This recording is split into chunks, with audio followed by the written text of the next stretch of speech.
Red Sox fans have longed to hear it. The Boston Red Sox are world champions. Can you believe it? It hasn't happened at Fenway Park for 95 years. Fires. Swing and a miss. Strike three. It's over. The Red Sox have won the world championship. Tune in to the newest show presented by Clovercrest Media. It's OB's Backstop Podcast. Catch it twice a week, every Red Sox series finale on your favorite podcast platform. The Cross'em Wrestling Entertainment Podcast, presented by Clovercrest Media, is what you AEW fans have been looking for. Noah Cross and Tyler Bard give their take on every week's episode of Dynamite. If you are a massive AEW fan, then it is time to join us every Sunday at noon Eastern Standard Time. Stay Cross'em. Ladies and gentlemen, this is our main event.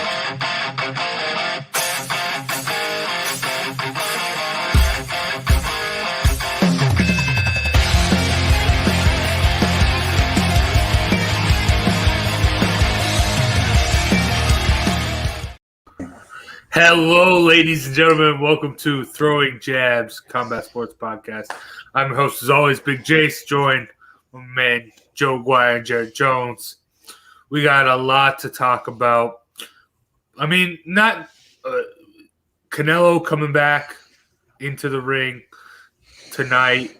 I mean, we also got UFC that got moved from ESPN Plus to ESPN 2, so hopefully that will do better than expected. But let's start things off with a recap. And let's start things off in the octagon as Derrick Lewis KOs Curtis Blaydes. I don't think any of us really saw this coming. Joe, what did you think of this? Let me start off. Look, I thought it could happen. And, you know, last week during the show, and I'll have for the two previews, the Tony Aguirre scouting report, right? I had every intention of picking Derrick Lewis for the fight. And last week didn't have my brother, so I had to do the work on my own. And in doing the work that we do, I came to the conclusion that Curtis Blaydes should win. However, I will point out, I cautioned multiple times the possibility of him getting slipped 4 separate occasions last week. I said it could happen, might even happen, but I was still picking Blaydes. 4-1 favorite, dude. That doesn't happen. It just doesn't happen. I don't know. I mean, Jared, what did you think of the fight? Good fight, fun scrap. And yeah, I think we all had Blaydes, and we all saw 2 heavy punchers with the ability to end it. My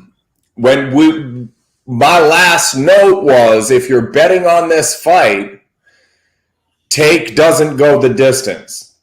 And put the house on it, and that was the right bet. I wouldn't want to take either one of those guys and put money on it. If you're gambling, take the under. Now, I mean, before this fight, Dana White came out and said that Jon Jones was going to get the winner of Ngannou and Stipe. Where does Lewis fit into that title picture, Joe? Would you prefer seeing like a Jones versus Lewis before Jones and the winner of that gets the Miocic Ngannou? No. Look, I love Derrick Lewis. Everybody, I think I've made that quite obvious, right? He's one-dimensional. He's just a one-dimensional guy like Andre Arlovski. Another guy we'll be talking about, Jairzinho Rozenstruik. These guys are really good gatekeepers who tend to knock up-and-comers out. That's, to me, what this is, and it just proves that the talent in the heavyweight division just isn't that great, unless you're talking about the top. Jon is elite. He'll be a problem for Stipe. He'll be a problem for Ngannou. And listen, he proved it again. Lewis can knock anybody out. But I don't think Dana's interested in watching the Black Beast lumbering around waiting to land like the knockout punch. It's just doesn't make for great entertainment. It's not championship quality. If you watch this guy in a fight, I mean, honestly, all he does is get manhandled until he could throw that punch. I mean, it's pathetic. He's got no skills at all. You know, he was a kickboxer. So crazy. I'm telling you, I don't know.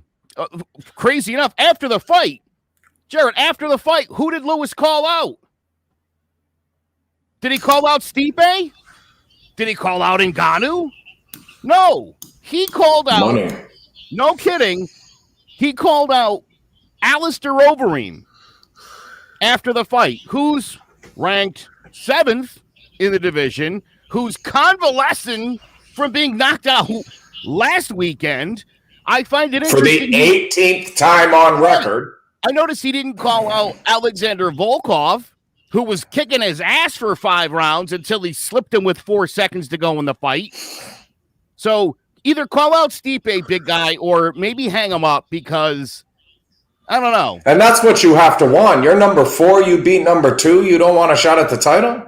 Right. You're calling out number 7. That should be the only thing. And you're the active one, too. If somebody wants to make the argument, Ngannou, Jones, Lewis, who should get the title shot, hey, you don't care about the money. You can make a valid argument that should go to Lewis. Yeah, I mean, if Ngannou wins, Lewis already has a win over Ngannou. But I do think the fight needs to be made between Lewis and Jones, though, because you need to see how Jones is going to do with the possible 60 extra pound weight difference that he's used to. And I do think Jones needs to prove himself before getting that title shot at heavyweight. Prove himself against the number 4 guy. Against the number 4 guy who just beat number 2. What's in it for the number 4 guy except the name Jon Jones? He hasn't done anything. You can't get. I don't know, man. I have trouble giving Jones that shot. He wants to fight. He should fight Ngannou. All right. So here's what we're looking at, right? Ngannou and Stipe are fighting on what is it, the 27th, right? So you want Jones and Lewis to fight what, in 3 months? And then when does that put the championship match together? Thank you, Tony. I mean, if Stipe's proven, so say Stipe wins, he fights once a year as is. I'm saying before that fight, so he has the Ngannou rematch this year. His next fight's going to be next year. And then that's when, in between that time, you have Lewis versus Jones to have Jones prove himself that he can handle the extra weight and the extra power at heavyweight, and then he can get that title shot. I mean, can he do that this weekend? I think Jon Jones has proved himself. 205 to 265 is a just big. That's 60 pounds. You seen him? Have you seen him? Have you seen? Dude, at this point, fight anybody. Fight anybody, dude. How long? When was Jon Jones' last fight? It's already been a year plus. Yeah. This is the other problem, is you're talking about if you're also assuming Stipe's going to win, because if Ngannou wins, the turnaround might be a little bit different. So it'll be interesting to see what happens there. I don't know. But here's the problem, and this is what Dana doesn't want. The same thing that just happened to Curtis Blaydes. Again, nobody looks at. I love Derrick Lewis. I love this guy to death. Okay, I like to watch his highlights because it's short, it's quick, and it's fun. Big knockouts. But when you watch this guy's fights, they're boring. He doesn't look like a champion. He doesn't fight like a champion. Once a year for 8 years, Jon Jones. Once a year for the last 8 years. Come on. Do something. Yeah. I mean, it's funny. I didn't hear you say anything about Adesanya getting Blasowicz without fighting anybody in the light heavyweight division. I didn't hear you arguing about that. I didn't hear you complain about that at all, Jace. That's a debate for next week. I mean, yeah, and I'll give them next week when we play that fight. Listen, now you'll have adequate time to prepare for what I'm going to say. So, great. Okay. This will work out for everybody. All right. Let's switch from the octagon to the ring as Oscar Valdez remains undefeated as he KOs Miguel Berchelt Berchelt in the 10th round to win the WBC junior lightweight title. Jared, you're the boxing guy.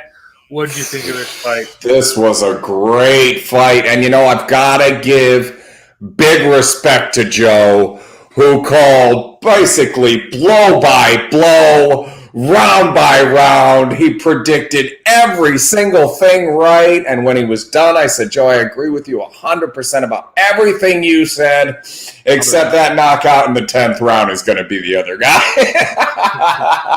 He picked everything but the winner, my man. Yeah, dude, this was a bummer. I'll tell you that. I will say I didn't think Oscar Valdez had it in him. I thought Miguel Berchelt was carrying quite a chip on his shoulder from their days as amateurs. Like I said last weekend, where he always felt the Mexican commission was giving Valdez all the love and all the boosts, and this was his chance to show them what was up. And obviously, he fell really short. That said, I think Shakur Stevenson is a great fight for Valdez next. I think that's the place to go. And if you're looking at the rankings, you got Tank in there at number 2. He's never coming back because he'll never make weight there again. Jojo Diaz is ranked 3rd. Just came off that draw. I think he's got to go face Rakhimov off again and get that thing settled up.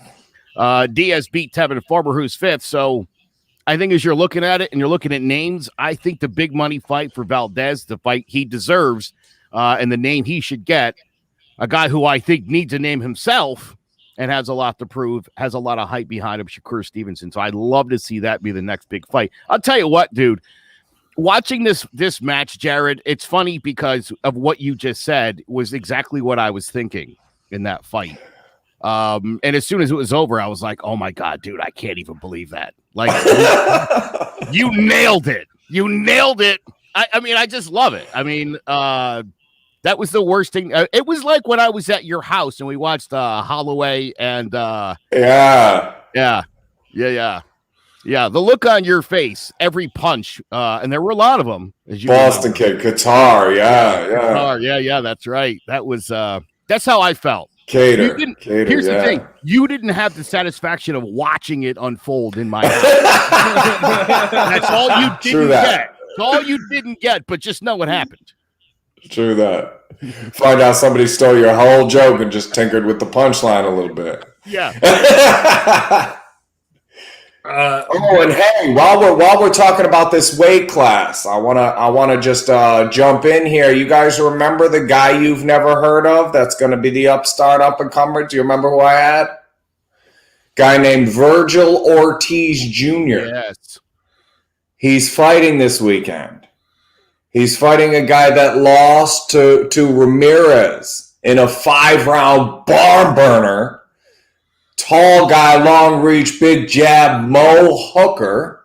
If you guys remember Maurice Hooker from his fight with Jose Ramirez, this guy can bang. Ortiz Jr. is like a 4-1 favorite against Mo Hooker tonight. That fight is worth watching. And this Ortiz kid is the real deal. So that's that weight class. All those guys you just named. Ortiz Jr. beats this guy. Man, I'd love to see this be the kid that beats Tank. He will expose Tank. He will expose Ryan Garcia. All of these little flaws we talk about with all these undefeated guys. This kid comes up and gets his man strength like he ought to. You know, he makes the just average progression from here. This is going to be a guy we're talking about a lot, Virgil Ortiz Jr.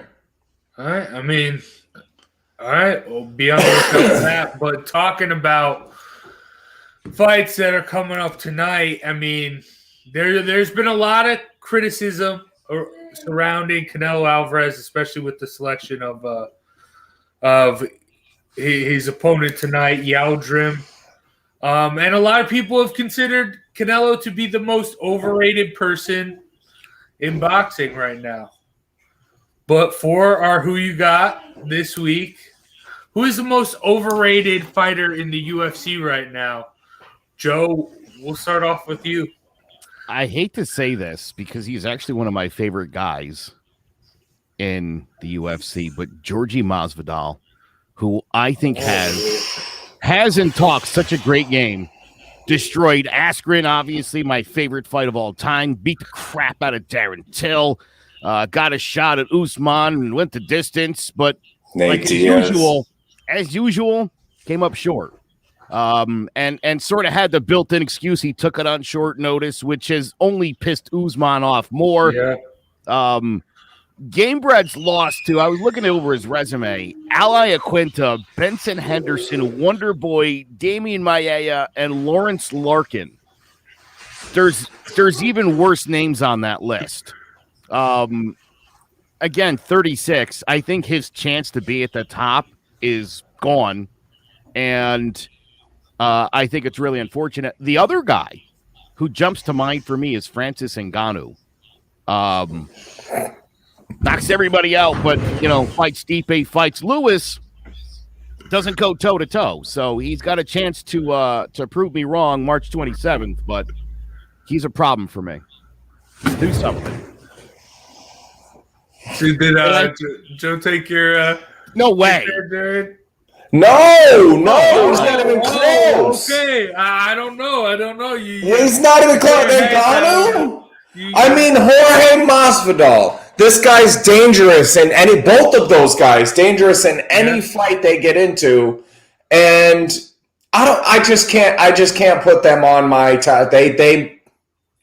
Masvidal might make the top 5. Like, I did think of him being a guy with a lot of hype, and does the hype necessarily match up with the fights? No, but my top 3, number 3, Jon Jones. You're ranked heavyweight. You fight once a year. I don't think that you're where you should be right now. When people think about you in their head as the number 1 contender for the heavyweight strap, I don't see that. Number 3, Jon Jones. Number 2, Conor McGregor. I've always kind of believed this about you. You are not as talented as you are hype, and the money follows McGregor, so he gets the big fights, but he loses the big fights. No matter if he's in with 4 sides or 8, he loses the big ones. But that's not the number 1 guy. The number 1 guy's name keeps coming up. He's done nothing. His last fight or 2 were not wildly impressive. He's not who he used to be, but for some reason, whenever you talk about these crazy big super fights, George St. Pierre keeps coming up.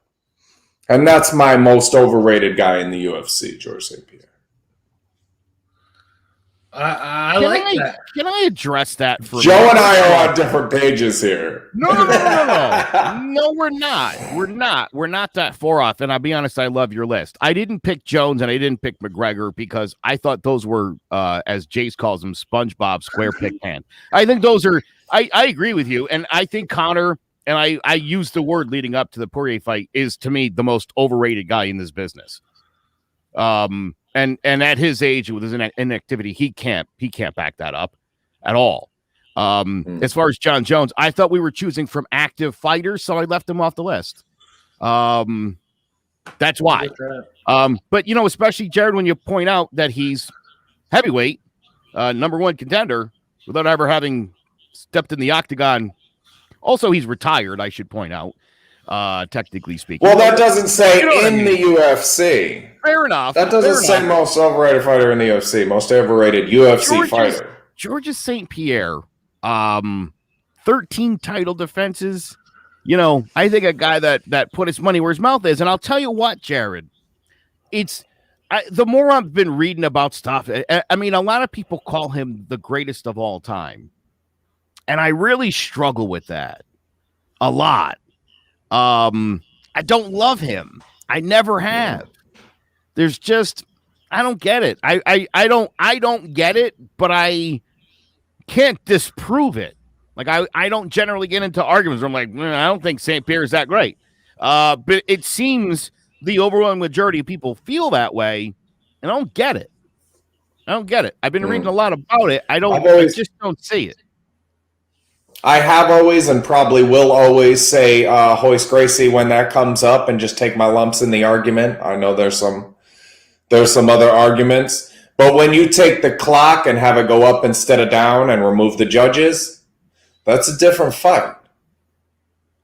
That's a different fight. If there's no judges to tell us who won and lost and no clock to tell us time is up, that has more realism when it comes to a fight, doesn't it? You set a clock and tell us we're done. You better pack a lunch to whoop my ass. Well, so I mean, again, I guess the question here is are we talking about active fighters? Can we say Georges St. Pierre is the best, the most overrated guy right now? Or we're talking historically speaking, maybe. The idea that his name keeps coming up when he hasn't fought in going on 4 years is so silly. Well, let me make an argument. In the grand scheme of things, in the history of the UFC, since the institution of the weight classes, I might go back that far, maybe have to come up just a little bit.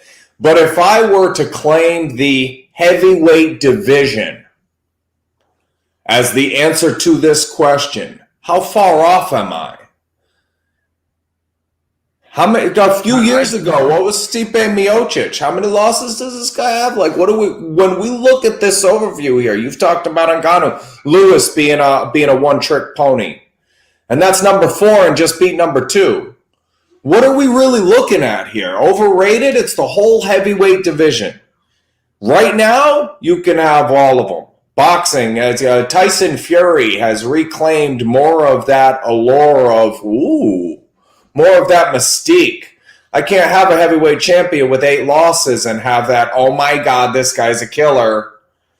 Mike Tyson. People still thought he was going to murder Roy Jones. People still thought Roy might die in that fight just because of how ferocious that guy was. Brock Lesnar, guys were fearful of him. When Frank Mir beat him, I mean, there have been a lot of times that the heavyweight division has been a lot more exciting in the UFC than it is for me right now. I feel like a real good, big, badass heavyweight will beat all of these guys, and I think we're seeing it.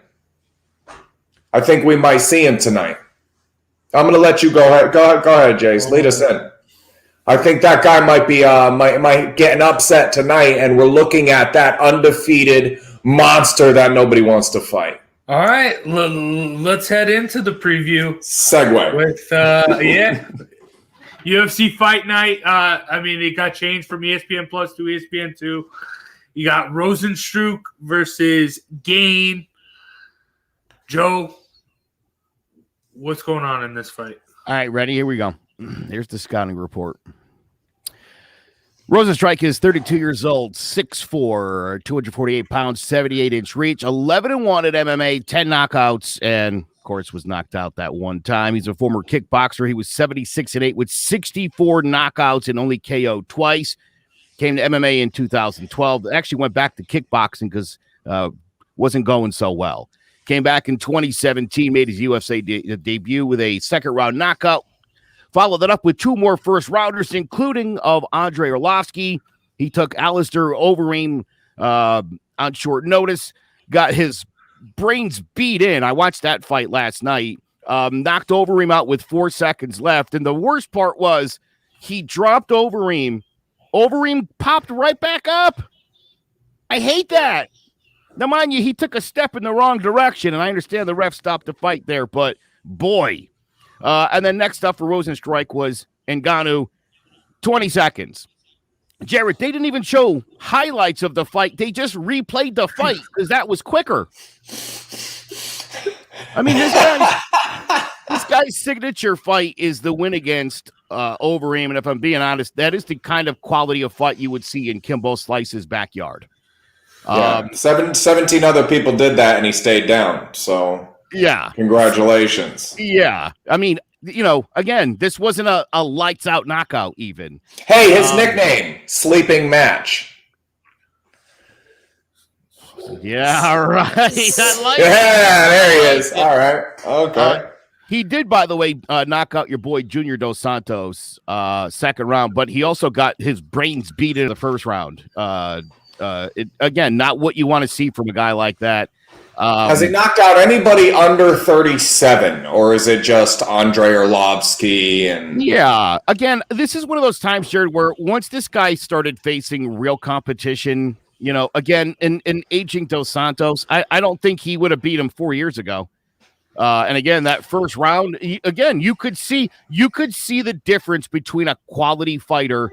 And again, this is what stuns me, that Rozenstruik was a kickboxer, and a good one, apparently. But how many fights? I always talk about the mileage these guys have. How many kickboxing fights? 85? Yeah, it was yeah, that's crazy. That's a lot. But again, he knocked out twice. Only knocked out twice, but you've had 85 fights? No.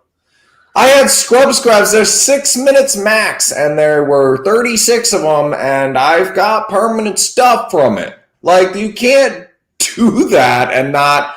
No movement. No head movement. He's a punching bag waiting to throw that big strike, and it's geez. Meanwhile, Derrick Lewis 2.0. Exactly. Just a younger version. Gane's 30, 6'6", 258 pounds, 81 inches. Going. 7-0. Gone. I love it. 3 KOs. Going. And 1 decision. This guy was also a kickboxer. 7-0, 5 knockouts. Then he became Francis Ngannou's sparring partner. So he's taken a big punch, Rozenstruik. He knows how to get hit. Been hit by the guy that probably throws the hardest. In an unprecedented move, this guy got signed to the UFC after 3 fights. That was all they needed to see. He beat Rafael Pessoa by submission in his debut with a triangle choke. I mean, dude, this guy, for his size, is the best athlete in the division. Although I guess I got to see what big boy Jon Jones looks like first. But beat Tanner Boser by decision before knocking out Junior Dos Santos in the second round. Also had a good first round, though, against Dos Santos. Great, well-conditioned athlete for his size. The head movement is sick. Bounces on his feet. The footwork is nasty. He's an excellent wrestler. Very proficient fighter. Elbows, knees, kicks. He fights with a broken rhythm, which will make it hard for a guy like Rozenstruik to get the timing down. Here's my last stat. Rozenstruik lands with a 51% accuracy rate. Gane at 54. Combined, these guys throw 10 strikes per minute.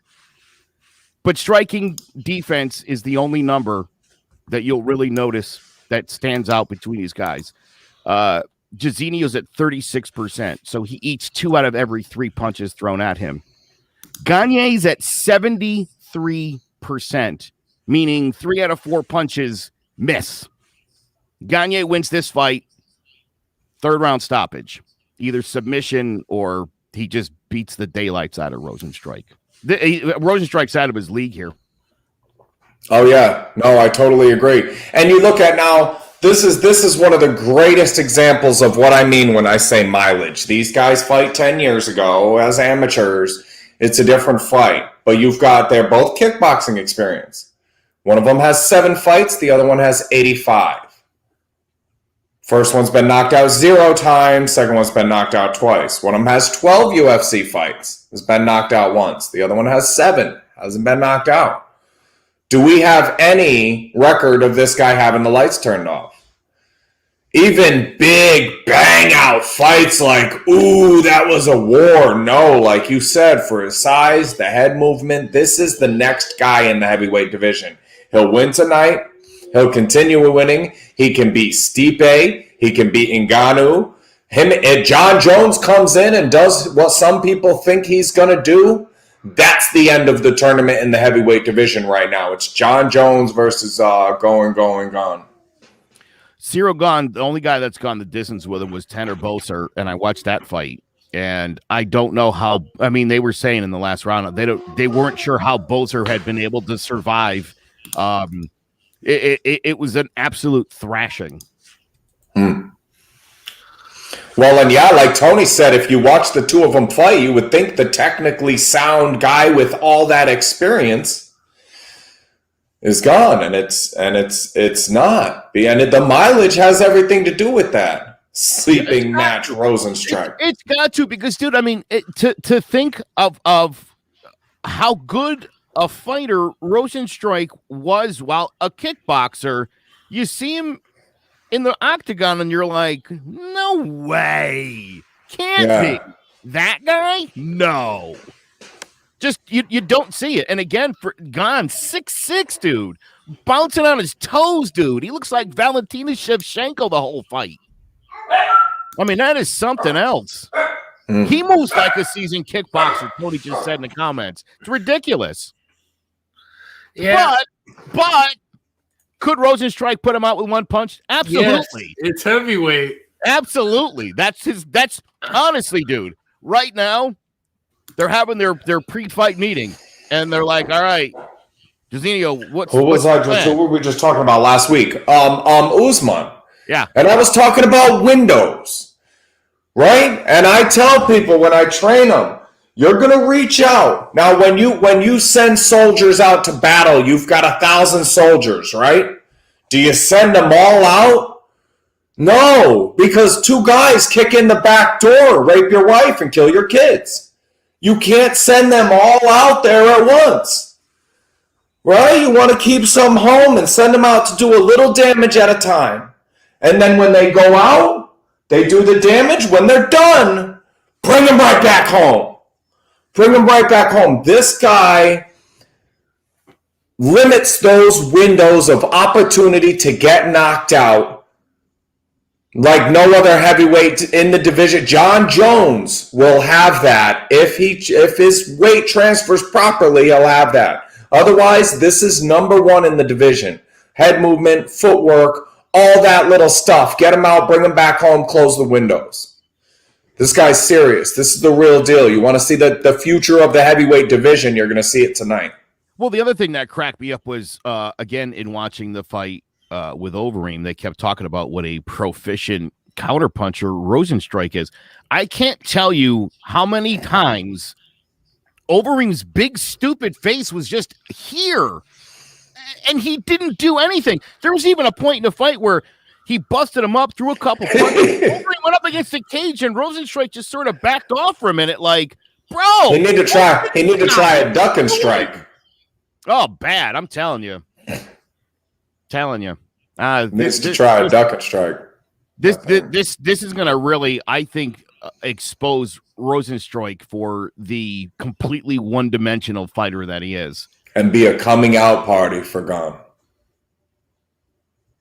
Who, I'll be honest, I didn't know a whole bunch about. This is the guy. Fight, and my goodness, I ate up all this stuff, man. He is so good. Serious. Yeah. I do, however, think take Rozenstruik, Jace.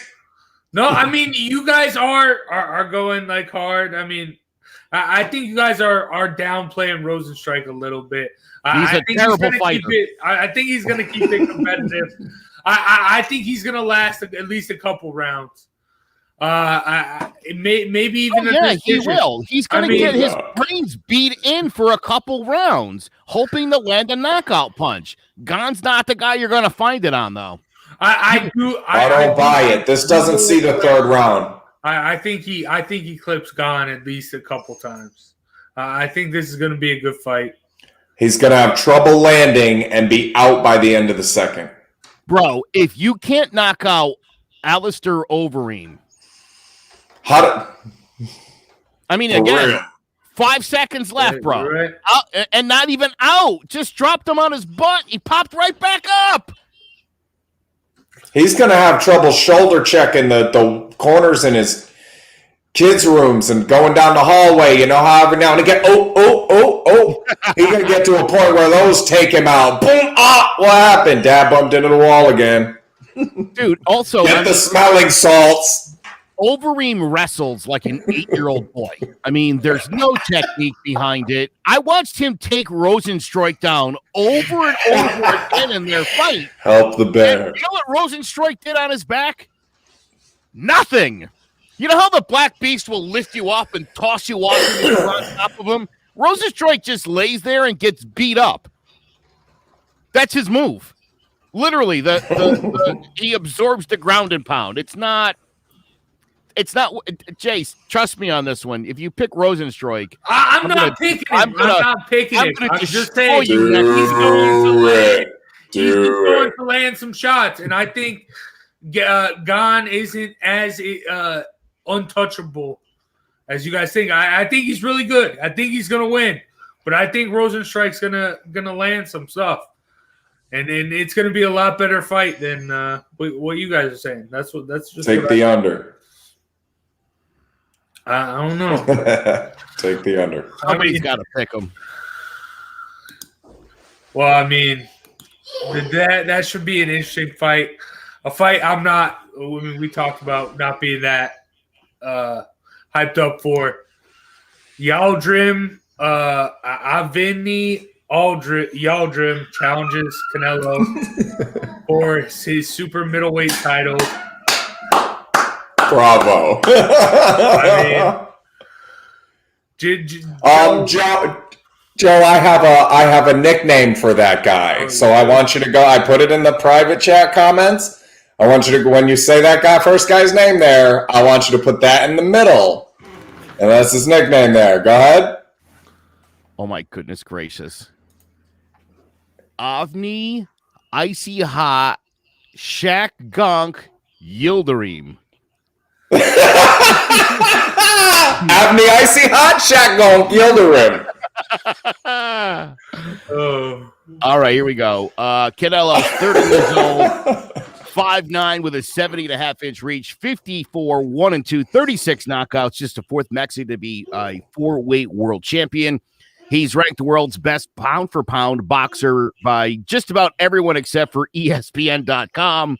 He was bullied growing up because he was a ginger. He started boxing at 13, won a ton of medals. By 15, Jared, they could not find any more amateurs. He had to go pro. Hit the scene in 2010 on the undercard of Mayweather Mosley when he beat Jose Cotto. Went on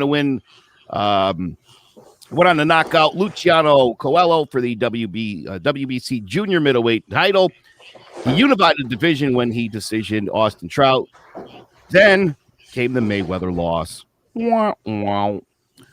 2 years later at middleweight, he beat Jose's brother, the great Miguel Cotto, then unified the division by beating Caleb Smith's brother, and then by beating Triple G. Signed with DAZN for $360 million to set up that big third mega fight with Triple G. But instead, Jared, what we got was him moving up to super middleweight, where he gave us the knockout of Rocky Fielding, KO'd light heavyweight champion and grandfather Sergey Kovalov before breaking contract with Golden Boy and DAZN, and then settled on unifying the always impressive, highly desirable super middleweight division. Defensive specialist, phenomenal head movement. He uses that to negate his opponent's advantage of both size and speed. He's perhaps the best counter puncher in the sport, dodging his opponent's best shots while exposing their openings and employing some of the best body punching in the business. This fight is essentially busy work to keep Alvarez active for his fight coming up in a couple of months with Billy Joe Saunders. Avni Yildirim's 29, 5'11", 21-2 with 12 knockouts. You guys are going to love this. He's been knocked out once in his career. Mr. Robot is his nickname. I'm not joking. His trainer, for his lack of movement, calls him Mr. Robot. He won a bronze medal at the 2013 Mediterranean Games after being a 5-time national champion, turned pro with 20. I hope we get to hear Sticks when he comes out. Yeah. Dude, he was, listen, as an amateur. Dude, he was 120-12 as an amateur. Got to 16-0 with 10 knockouts before he got steamrolled by Chris Eubank Jr. at the World Boxing Super Series, getting stopped in round 3. He stepped up again in competition against Anthony Durrell, losing by a technical decision. I don't know if you guys saw that, the headbutt on Durrell. And nasty. Do you remember when that was? That was February of 2019. Yeah, he hasn't fought since then. His status on BoxRec is listed as inactive. But the corrupt WBC is forcing this fight, making Yildirim the number one contender, a one-dimensional, flat-footed, straightforward brawler who will stand in front of Canelo for somewhere between 4 and 6 rounds before succumbing to the knockout power. I'm going to say Canelo drops him lights out in the fourth. That's how I feel it. Really? Oh, well, that's our best bet then. Because I got 1-3 in decision. So you can have 4-6. Matter of fact, you can have 4-12. Because I'll take the first 3 rounds. He totally outclasses this guy, and Yildirim can't deal with it. Or they fall into this sparring partner mentality and it goes to decision. I don't see him working this guy over and slowly and then it being those middle rounds. I don't see that. I think it'll happen early or it won't happen at all.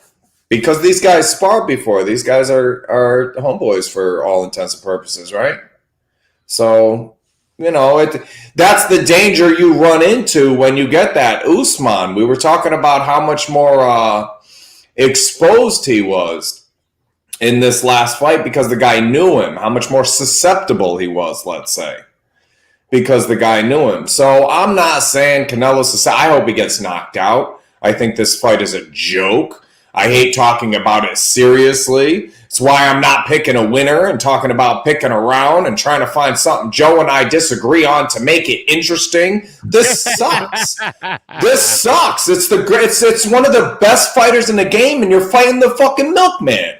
Excuse me, man. This dude Canelo has infuriated me when it comes to boxing. I've been doing this thing with Scrub Scraps and saying we need levels. We need a spot for beginners because so many more people would be involved in the sport. Then we need to separate amateur from professional. If Olympic isn't amateur, then stop calling it that. We need to separate those two. So we have beginners, amateurs, and professionals. And when you're in that professional tier, I'm going to expect you to act like it. I'm going to have guidelines for who you're allowed to fight, and you can't stretch too far one way or the other. You're number 4, you beat number 2, and call out number 17, we're going to have a problem. A tune-up fight for the number 1 pound for pound on a lot of people's lists? What is this? I'm incensed with this one, man. I can barely talk about it like a real boxing match. I hope he gets beat up. I hope he'll fight me. That's what I really want. I went there once before. Canelo Alvarez, I'll fight you. If there's something nasty I can say to you to get you to fight me because you seem all about hype and BS than actually figuring out who the better guy is. So be the better guy in the ring, and fight somebody and pass out these big paydays, but I want one too. I'm coming for, I want to eat your children. I want to eat your children. You want to fuck by me and Canelo? I'm ready. I'll get in the ring with this guy, and I'll do my best. No promises. I want that payday. If he's handing them out, I want one. Sorry, guys. No, don't be sorry. Furious by this one because I'm trying to fix the bottom of the sport, and this guy's messing up the top of it. What are you doing? This is the one part of it I didn't think needed that much help. It's infuriating. Yes, UFC has made instituted rules for who you fight, and they make those decisions for you because they have a commission running the whole thing, which boxing doesn't have. We have 18 of them that each want to have their own title. So what Tony just says is absolutely correct. UFC is like boxing used to be, where we're finding out who the best fighters are. Gane's not going to beat this guy up and then go fight Kimbo Slice. You're right. Fuck out of here. I mean, if Canelo, if he wants to actually earn respect, I think he has to. I mean, I'm a Canelo guy. But if he wants to earn respect, he has to go out there and he has to put Yildirim away in like you said, Jared, the first less than 3 rounds, less than 3. I hope he. Well, fight next month. Don't give me an 8-month break after you beat Avni Yildirim. You're right. And Jared, I'll heal up in 8 months. I'll fight him first, just to get to you, Canelo. Get some. Hey, let's keep the fire rolling, Jared, as you hit us with that flurry. Oh, when my wife was in high school, she moved from Chaplin, Connecticut to Tallahassee, Florida. and was being bullied at her school by a group of girls. Her brother suggested she put a brick in her purse to hit one of the girls with. She had enough fear to put a brick into her purse, but too much fear to leave it in there when she left for school. Years ago, I heard one of my trainers say something that'll always stick with me. I've never seen a genuinely tough guy go out of their way to prove they are tough. It was John Scully. So for the last few years, my best friend Dizzle's been pushing me to do the soul searching and figure out why scrub scraps is so important to me personally. If I take away all the helping and all the healing and all the other people, me personally, why it's important. Years I've been working on that, and finally over the last week or two have a good answer, and it's because toughness, as most of the world knows it, is a hoax. In 1992, I started East Lyme High School, and as far as tough high schools go, this is at the bottom of the list. A smaller, predominantly white, upper middle class high school, and still I was bullied incessantly. The next year, I went to Norwich Free Academy, and as far as tough high schools in Connecticut go, NFA would probably rank near the top of the list. Being touched used to make me a lot more uncomfortable than it does now, even in a friendly way. But at NFA, I was punched, kicked, smacked, spit on, pushed, and otherwise tormented every single day. There were 3 bullies I remember specifically that would trap me, hit me, take my lunch money. After about a week or so, I started bringing extra lunch money to school, eating in the bathroom stall. I remember walking my food out of the lunchroom real carefully, looking over my shoulder to see none of them would see that I had food, because that would mean I had money that I hadn't given them. And I was sure that everybody could see me and the look in my eye, and that everybody knew how terrified I was walking around the hallways and walking from building to building. And one day I woke up in the morning, I put my one set of lunch money in my pocket, and instead of bringing a second one, I was just determined to eat lunch with that one. And I went to school much like Erica with the brick in her purse, so full of fear that I was ready to kill or die that day. Those same 3 bullies cornered me inside the school, and the biggest one, when he got close enough to me, I punched him in the mouth and he fell over and started bleeding. And this is one of the craziest moments in my life, because those other 2 didn't jump on me. He didn't scramble to his feet to get back at me. They all just froze with this crazy look in their eyes that I would have recognized anywhere.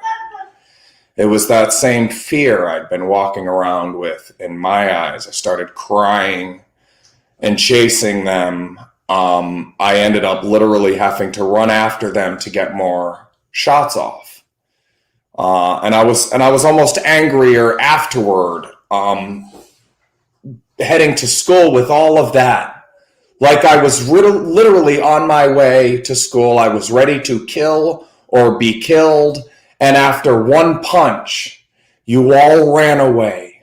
You became the terrified ones. You didn't even want to have a fist fight.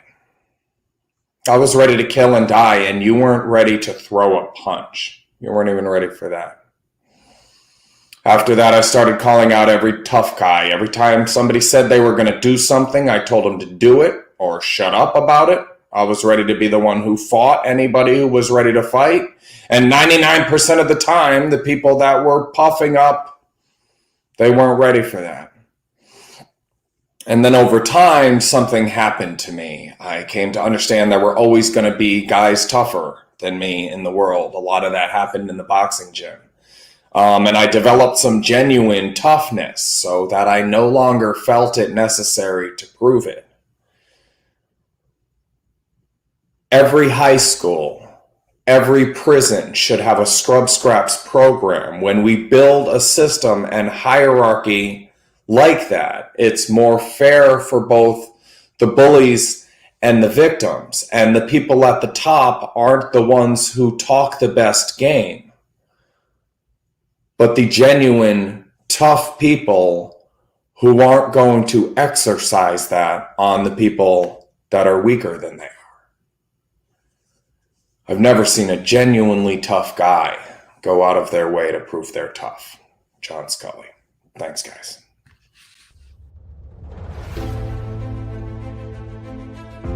love wiffle ball. No other way to explain it. Just something about the game, the feel of the grass, smacking that ball all over the field, making plays, diving head first, whatever it takes to get the job done. That's what wiffle ball means to me. Striking out grown men, watching their knees buckle on a called third strike. Sit out, bud. And then, of course, the home runs, the base hits, the big home runs at the big moments. That's a whiff of greatness. Join us all season long for the Joe Aguirre Story, a CMG podcast.